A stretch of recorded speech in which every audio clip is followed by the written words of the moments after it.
நோன்பு நோற்பவர்கள் சஹர் உணவு உண்பதும் அதை பிற்படுத்துவதும் இஃப்தாரை முற்படுத்துவதும் இந்த 2 உணவு வேளைகளின் போது பேரித்தம்பளம் உண்பதும் விரும்பத்தக்க ஒழுங்குமுறைகளில் உள்ளதாகும். ரசூலுல்லாஹி ஸல்லல்லாஹு அலைஹி வஸல்லம் அவர்கள் சஹரின் போதும் பேரித்தம்பளங்களை உண்டிருக்கின்றார்கள்.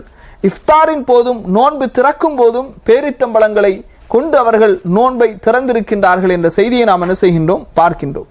அதே போன்று சஹர் உணவு, இந்த சஹர் உணவை பிற்படுத்த வேண்டும். இது மிக முக்கியமான சுன்னா.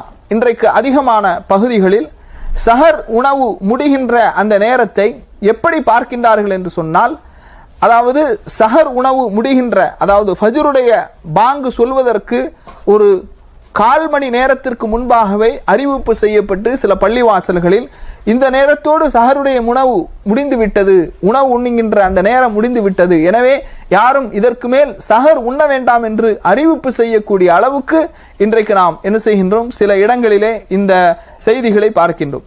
ஆனால் உண்மையிலேயே ரசூலுல்லாஹி ஸல்லல்லாஹு அலைஹி வஸல்லம் அவர்கள் சஹரை மிகவும் பிற்படுத்தி இருக்கின்றார்கள். எந்த அளவுக்கு என்று சொன்னால், ஃபஜ்ருடைய பாங்கிற்கும் சஹருடைய உணவிற்கும் மத்தியில் எவ்வளவு இடைவெளி நேரம் இருக்கும் என்று சொன்னால், ஒருவர் 50 வசனங்களை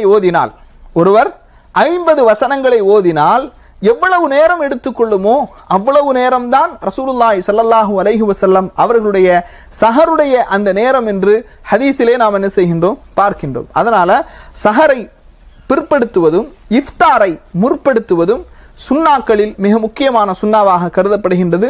இதையும் ரமலானுடைய காலங்களில் நாம் கவனத்திலே கொள்ள வேண்டும்.